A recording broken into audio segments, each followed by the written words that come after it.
कयादू ने जब 108 एक माला हो गई तो कहती है, अच्छा अब समझ में आया कि नारायण कह रहा था। समय बीतता गया, कुछ दिन उसने घर में व्यतीत किए। यहाँ देवी कयादू गर्भवती हुई है। हिरण्यकश्यप पुनः तप करने के लिए चला गया और यहाँ इंद्र को पता चला कयादू गर्भवती है, तो विचार किया कि कयादू यदि जन्म देगी तो राक्षस को ही देगी, इसलिए कयादू के गर्भ को समाप्त कर दूंगा। कयादू को हाथ पकड़ के इंद्र ले जाने लगा। मार्ग में नारद जी मिले। इंद्र से कहा कि कयादू गर्भवती है, लेकिन कयादू के गर्भ में राक्षस नहीं देवता है, भगवान के परम भक्त हैं। जब इंद्र को पता चला, कयादू के गर्भ की परिक्रमा करके गर्भ को प्रणाम किया, क्षमा मांग के इंद्र चले गए। यहाँ नारद जी कयादू को अपने आश्रम में लाए और कयादू को अपनी बेटी की तरह रखा और कयादू नारद जी के आश्रम में रही 9 माह तक। और फिर नारद जी भजन करते हैं और कयादू से कराते हैं, भगवत गीता पाठ करते हैं, कयादू सुनती हैं, कथाएं कहते हैं, कयादू सुनती हैं। कहते हैं कि जब एक माँ गर्भवती हो, तुम जितना ज्यादा हो सके माँ को भजन करना चाहिए, माँ को भगवत कथा सुनना चाहिए, अच्छे कार्य करना चाहिए, क्योंकि उसका प्रभाव गर्भस्थ संतान पर पड़ता है। खूब कयादू ने भजन किया, खूब भजन किया, खूब भजन किया। इतना भजन कर लिया कयादू ने कि कभी कभी कयादू के गर्भ के भीतर से ऐसा लगता था मानो नारायण नारायण नारायण नारायण की ध्वनि निकल रही है। मतलब ऐसा परम भक्त जिसने गर्भ से बाहर आने का इंतजार नहीं किया, जिसने गर्भ के भीतर ही नारायण रूपी महामंत्र का उच्चारण किया, ऐसा परम भक्त प्रहलाद। एक पुत्र को, सुंदर पुत्र को जन्म दिया है कयादू ने, नाम पड़ा है प्रहलाद। प्रा का अर्थ है विशेष, हलाद मतलब प्रसन्न, प्रत्येक परिस्थिति में प्रसन्न रहने वाला श्री प्रहलाद जी महाराज पधारे हैं। कुछ बड़े हुए तो कयादू ने राक्षस कुल की परंपरा निभाई और प्रहलाद को अपने गुरु शुक्राचार्य जी के पुत्र संडा मर्क के आश्रम में शिक्षा प्राप्ति के लिए भेज दिया। यहाँ हिरण्यकश्यप वरदान पाकर के वापस आया है और जब ज्ञात हुआ कि मेरा पुत्र है तो प्रसन्न हुआ। प्रहलाद जी को आश्रम से घर बुलाया गया। माँ ने समझाया कि पिताजी को प्रणाम करना, चरण स्पर्श करना, अच्छी अच्छी बातें करना। प्रहलाद जी ने अपने पिता के चरणों को स्पर्श किया। हिरण्यकश्यप ने बेटे को गोद में बिठाया और पूछा, बताओ गुरुकुल में रह कर के क्या सीखा। प्रहलाद कहते हैं, तत्साधु मन्ये सुरवर्य देहिनाम तथा समुद्विग्न धियाम सद्ग्रहात् हित्वात्मपातं ग्रहमन्धकूपं वनं गतो यद हरिमाश्रयेत। पिताजी, मैंने गुरुकुल में रह कर के यह सीखा है कि ये जो गृहस्थी है ये अंधकूप है, अंधेरा कुआं है जिसमें प्यास नहीं बुझनी है।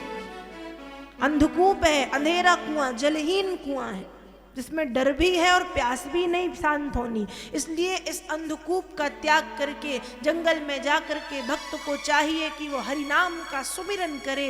हिरण्यकश्यप ने अपने पुत्र के मुख से जब नारायण के नाम को सुना, क्रोध आ गया, पर मन में सोचता है कि शायद हो सकता है गुरुकुल में कोई मेरा शत्रु छिप करके बैठा हो जो उल्टी शिक्षा दे रहा है। फिर से ऋषियों को बुलाया, फिर भेजा। प्रहलाद पुनः शिक्षा प्राप्ति के लिए गए। एक दिन की बात है, आश्रम में गुरुजन नहीं थे, सभी बच्चों ने खेलने का विचार किया। प्रहलाद जी ने कहा, आओ एक नया खेल सिखाता हूँ। नया खेल क्या? एक घेर बनाया, बीच में प्रहलाद खड़े हुए हैं और हाथ ऊपर उठा उठा करके प्रहलाद जी गाना प्रारंभ करते हैं। हरे कृष्ण कृष्ण कृष्ण हरे हरे, हरे राम राम राम हरे हरे। सभी बच्चे गाते, खेल हो गया ये।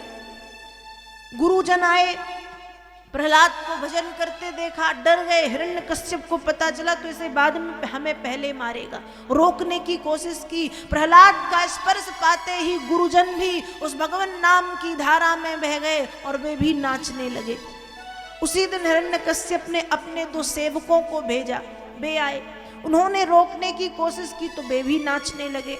जब बहुत देर हुई तो हिरण्यकश्यप खुद आया, सारा आश्रम हरे कृष्ण कह के नाच रहा है। हिरण्यकश्यप ने भी रोकने की कोशिश की, गुरुजनों ने की, वे नाचने लगे, सेवकों ने की, वे नाचने लगे। अब हिरण्यकश्यप ने की तो शायद वो भी नाचा होगा, भगवान नाम में नहीं नाचा। क्यों? उसके ऊपर क्यों प्रभाव नहीं पड़ा भगवान नाम का? क्योंकि वो फ्यूज बल्ब था। जैसे फ्यूज बल्ब में कितना भी करंट क्यों ना लगाओ वो जलता नहीं है, क्योंकि उसमें अंदर से गड़बड़ी आ गई है, वो फ्यूज हो गया, उसको फेंकना पड़ेगा, बदलना पड़ेगा। वैसे ही हिरण्यकश्यप फ्यूज बल्ब था। जब नारायण रूपी विद्युत धारा का संचार होता है तो वो जला नहीं, मतलब वो नाचा नहीं, और चिल्लाता है बंद करो ये सब। सब डर के मारे शांत हो गए। प्रहलाद का हाथ पकड़ के ले गया और उस दिन से हिरण्यकश्यप ने प्रहलाद को मारने के अनेक प्रयत्न किए। सबसे पहले पहाड़ से नीचे फेंका, लेकिन श्रीहरि ने गोद में धारण किया। भूखे शेर के सामने फेंक दिया। वह भूखा शेर प्रहलाद के सामने आते ही वफादार पूंछ हिलाता कुत्ता बन गया और प्रहलाद के पैरों को अपनी जीभ से चाटने लगा। एक पागल हाथी के सामने फेंक दिया। वो पागल हाथी भी उसने अपनी सूंड में लपेट के प्रहलाद को कंधे पर बिठा दिया। सर्प बिच्छू इत्यादि जहरीले जीवों के सामने प्रहलाद को फेंका, लेकिन वे सर्प बिच्छू प्रहलाद की भक्ति के सामने केंचुए की तरह सीधे हो गए। आखिरी में अपनी बहन होलिका को बुलाया। होलिका को वरदान था, तुम नहीं जलोगी आग में। प्रहलाद को लेकर के जब बैठी तो होलिका जल गई और प्रहलाद जी सुरक्षित हो गए। हर बार नारायण ने रक्षा की। भोजन में विष दिया तो विष अमृत बन गया। गरम लोहे के खंबे से बांधा तो वे गरम लोहे के खंबे भी प्रहलाद को शीतलता दे रहे हैं। जब अंत में हार गया तो प्रहलाद का हाथ पकड़ के कारागार में बंद किया कि न भोजन मिलेगा न पानी, अपने आप मर जाएगा। 2-4 दिन तो बीते। भगवान ने देखा, लक्ष्मी मैया से कहा आपके पुत्र भूखे हैं, आप क्या कर रही हो? लक्ष्मी मैया ने तुरंत चांदी के थाल में 56 भोग सजाए, कारागार में आई, अपने हाथों से प्रहलाद को भोजन पवाया। प्रहलाद जी ने भोजन किया और मैया वहीं थाल छोड़ करके चली गई। हिरण्यकश्यप आया, देखा थाल में भोजन सजा रखा है। कहता है इस काल कोठरी में तुझे भोजन देने का साहस किसने किया? प्रहलाद कहते हैं पिताजी आप भी पता नहीं कैसी बात करते हो, समझ में नहीं आता। कैसी बात? कहा माँ का गर्भ इतना छोटा सा होता है, इतने छोटे से गर्भ में 9 माह तक जो भगवान भोजन दे सकते हैं, क्या इतने बड़े कमरे में आकर के भोजन नहीं दे सकते? हिरण्यकश्यप ने कहा तो तेरा नारायण यहाँ भी आ गया। प्रहलाद जी ने कहा फिर वही बात पागलों वाली, उनको आने की जरूरत नहीं है। तो प्रहलाद कहते हैं है कण कण में झांकी भगवान की, किसी सूझ वाली आंख ने पहचान की। हरि व्यापक सर्वत्र समाना, प्रेम ते प्रगट हो ही मैं जाना।